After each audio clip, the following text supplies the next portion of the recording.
সাবেক প্রধানমন্ত্রী শেখ হাসিনাকে ফেরত চেয়ে কূটনৈতিক নোট পাঠিয়েছে বাংলাদেশ বলে জানিয়েছে ভারতের পররাষ্ট্র মন্ত্রণালয়ের মুখপাত্র রণধীর জয়সওয়াল। সোমবার সাপ্তাহিক ব্রিফিংয়ে সাংবাদিকদের প্রশ্নের জবাবে তিনি বলেন, শেখ হাসিনাকে ফেরত চেয়ে বাংলাদেশ থেকে আমরা একটি কূটনৈতিক নোট পেয়েছি, তবে এই বিষয়ে কোনো মন্তব্য করতে রাজি হননি তিনি। ভারতের ইংরেজি দৈনিক ইন্ডিয়া টুডের এক প্রতিবেদনে তথ্য জানানো হয়েছে। এতে বলা হয়েছে, নোবেল বিজয়ী ডক্টর মোহাম্মদ ইউনূস নেতৃত্বাধীন বাংলাদেশ অন্তর্বর্তী সরকারের কাছ থেকে ক্ষমতাচ্যুত প্রধানমন্ত্রী শেখ হাসিনাকে ঢাকায় প্রত্যাবর্তনের বিষয়ে একটি আনুষ্ঠানিক চিঠি পেয়েছে ভারত। দেশটির পররাষ্ট্র মন্ত্রণালয়ের মুখপাত্র রণধীর জয়সওয়াল এই তথ্য নিশ্চিত করেছেন।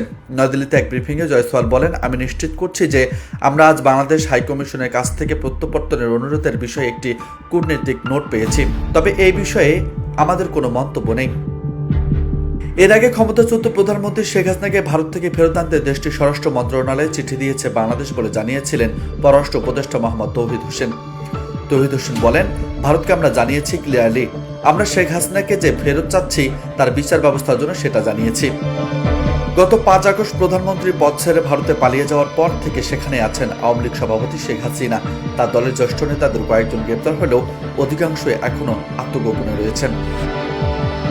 নিউজ ডেস্ক, বার্তা 24।